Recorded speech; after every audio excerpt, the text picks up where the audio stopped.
Carl and Damon here from Games, Brains and Head-Banging Life, gbhblofficial.com for short, and it's Season 2, Episode 4, Broken Mast of Castlevania, the halfway point of Season 2. Written by Warren Ellis and directed by Sam Dietz, same people each time. Cool. In a forest, somewhere, we watch as Brrraains hunts and kills a group of soldiers. It's nice and bloody as usual. I think they kind of throw these bits into a moment because there's an argument to be said that Season 2 has a lot of talking. Yes. A lot of talking. And they're like... But they also, it's because the end of Season 2 can only ever be spectacularly big because of where we're going. Yeah. So they can't do too much action early on. So they throw these little segments in to kind of appease anyone that wants a bit of blood and guts. Yeah, I said you feel this way, right? I said to you before we started filming it, that during the next 3 or 4 episodes, I enjoyed 20 minutes of it. And it might have been like a minute of too much talking, too much story. Dracula moping, you said, yeah. I mean, I know obviously every film, TV series, whatever, has to have your story moment, so I accept that. But I was getting a bit annoyed of like, just like an old depressed man. But you know, if give him a beer, he's just some drunk at a pub getting depressed. You know, but I've got a feeling that I'm hoping that there's going to be a episode or a season of him going ballistic and. We're going to see Dracula how we should see Dracula, as I'm hoping. You know, and judging by your beard touching that, possibly. So I'm smiling because obviously it's no secret that I've seen this show fully through already. This is my second time through and it's your first time through, and you're purposely not going ahead so that when we record these videos we can kind of keep up and reveal each at the same time. But I'm smiling just because I know what happens. I know we have a Season 3 and 4. I know the shift in tone. I know things that are going to change. I know the darkness, the good times, the bad times. I also know that you're going to find out a major part of this quite soon, because Season 2, you know, at the end of Season 2 is a big deal, and then we've still got 3 and 4 to go. It wouldn't surprise me. I mean, I haven't gone forward, but it wouldn't surprise me if Dracula gets killed at the end of Season 2 and Camilla takes over. That wouldn't surprise me either. So yeah, Brrraains hunting some soldiers. And it's nice and bloody. He then wakes in Dracula's castle. He apparently was dreaming or reminiscing about the past. And he's thirsty in the man's blood and beer. And he's brought a pig, much to his annoyance. And he declares that the woman is right and something must be done. So, you know, we'll get in there, man. Yeah. People are snapping, tensions and all that. Still in the Belmont Library, Trevor he finds a broken mirror and wonders what it is. And Alucard sort of suggests it could be a distance mirror. But when he looks at it, it's actually a viewing mirror. Needs repair. But you can see things you want to see through it, basically, but it needs repair.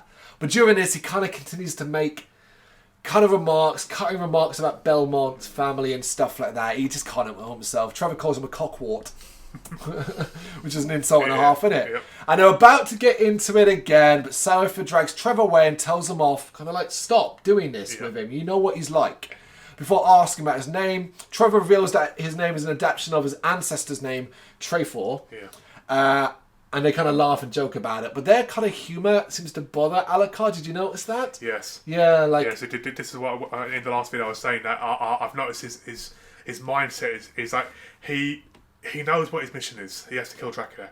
But I'm getting the impression that he doesn't really want to. Yeah, I don't... Obviously, it's his father. If he could save Dracula, he would do that over anything else. But obviously he's more his mother's side. I think you imagine the situation you're in is that even if your goal is to kill Dracula, the Belmont, Trevor's goal will always be to wipe once vampires dead, off the next. face of the planet. He's next. In theory, do you know what I mean? What if Alucard became a threat? Trevor would have to fight him. I think either way, once Dracula's dead, he's going to kill you next because you're a vampire. In Dracula's castle, Hector is still speaking with Camilla. She's working on convincing him about Dracula's weakness, bringing up his failure in protecting his wife. She points out that Hector could have protected her had he been asked, and Dracula thinks less of them when compared to his human wife. She is really getting in there. Yeah.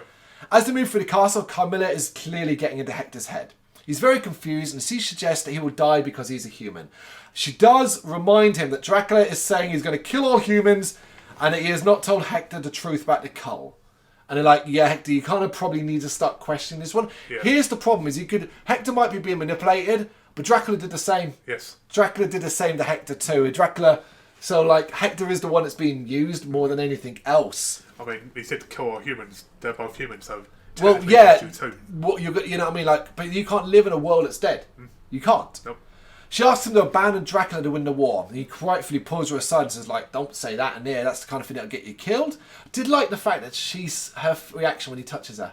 Yes. Like, she does not want to be touched by him. She does not love being claws out, and you're like... She has a thing against humans. Yeah, she's pretty disgusted by the fact he touched her.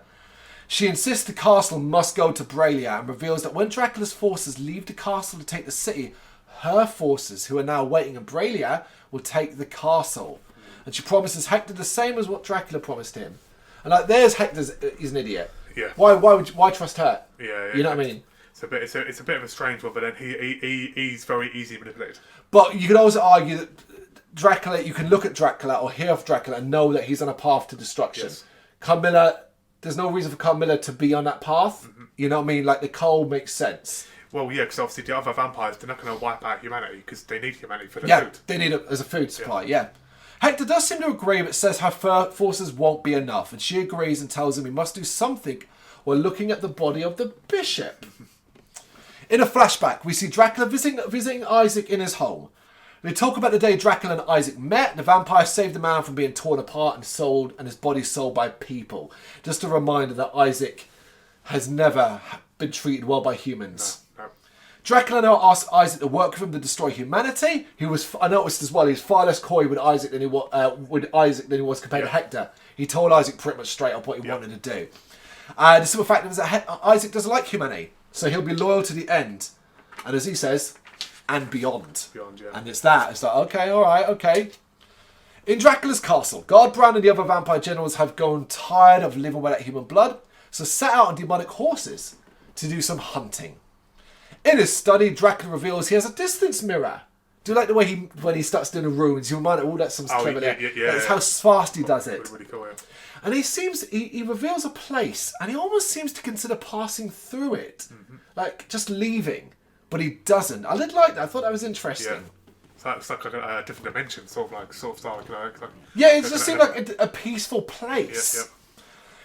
And then we get something I thought was one of the most fascinating parts of the show so far. As he passes some of his minions, one seems to look at him. Yeah. They're keeping their head down, but one looks like that. Dracula passes Hector passing more minions that don't all bow their heads. Yeah. It's like, oh, there's an uprising coming here. It's like he's even his minions are like, they've lost their respect for him. He visits Isaac and reveals his concerns that the others are turning on him. So I was really glad he said it. I was like, oh, thank God, he's not blind. No. Like, he does see it. So, I mean, obviously, going from previous vampire films and obviously Dracula movies, I always got the vision that Dracula had a sense where he can, like, read minds and, like, sense what other people are, especially his creations, like, of a vampire, so he knows what they're thinking. So I always got that impression. But at the moment, he seems to be closed off from all his generals. But that is possibly, he may have done it on purpose. Yep, absolutely. So he speaks to Isaac, and Isaac talks about Hector, saying he respects Hector, but points out what makes them different. And it is important. Hector and Isaac might have the same role, but they are very different characters. And they've now kind of become important cogs in this story. Yeah. And spoilers, they will continue to be some of the most important cogs in this story to the very end. I figured that, yeah. Yes. Dracula reveals to Isaac that he lied to Hector about his intent to spare a few humans. And there it is. Yep. We knew it, but we've now had it confirmed. Yep. But the bond between Dracula and Isaac is stronger than any other. Yes. That much is clear. And Isaac swears that Dracula is still his friend, even if he's the only one left. Do like Isaac a lot. I like his character. Yep. And I like the fact that, because you're like, why is Isaac so loyal? But they keep reminding us and telling us other stories of Isaac has never been treated well by humans. Dracula's the only one that's treated him well. Exactly, yeah. Yep. Brrraains and the Vampire Lord slaughter a village full of people. It is pretty horrific. Probably, yeah. People in their beds. It's that shit. It's blood omen. Going in and drinking some blood from someone that was just sleeping the night away. Mother holding a baby too. Yeah, there's some horrible shit. That same night in the Belmont Library, the trio, they're tired and they're quiet. And I imagine the peace of the library, because we get no music here and it's quiet. It's a bit like a tomb as well. The day has gotten to them, and even Trevor comforts Cypher, and actually manages to this time. Yeah, so I've noticed those two relationships, they're getting closer. Yeah, closer, And they discuss Alucard. She kind of talks about Alucard. She kind of remembers here that like he is a vampire. He's like this cool spot in the room. She says that she can never find comfort in him. That while Alucard might be the same as Trevor, they are so different as well. Very different. Yeah. So you kind of see this difference. We've got Hector and Isaac, and Alucard and Trevor. Like there's the comparative. Back at Dracula's castle, Godbrand has returned. And approaches Isaac. You know, he wants to talk to Isaac again, catching him back in doing the self-flagellation thing with the whip. You know, I love that Godbrand seems bothered by it. It's like he's like, I wish you wouldn't do that. I always find that quite interesting. It's intriguing because obviously it's like, you know, it's a vampire bothered by what a human's doing. So I think no fear. He's cruel almost. And I think Godbrand respects Isaac as well. Yeah. I think as well, like I think both of them, Hector and Isaac, get the respect because of the roles and position given to them by Dracula. Yep. He talks to Isaac about Carmilla and the concerns about Alucard, talking about this here. He then suggests to Isaac that they should pursue the war without Dracula. Big mistake. This turns out to be a bad idea as it goes. As disgusted by Godbrand's betrayal, Isaac kills him. Isaac is loyal. Destroys him. Man. And I mean... It's an amazing moment. Oh, I mean, the whip around the neck and then stab him in the chest and... It's an amazing moment, and it's just that's how loyal Isaac is, Yes. and it's a brilliant setup really for the future between what Hector's going through and what Isaac's going through, and what Dracula, where the loyalties lie, and how they might be manipulated, and how Isaac clearly can't be manipulated. It's incredible. I loved it. I loved it. Not a lot happens with Trevor, Alucard, and Cypher, so to speak, but the vampire going on, good stuff. Definitely. Yeah.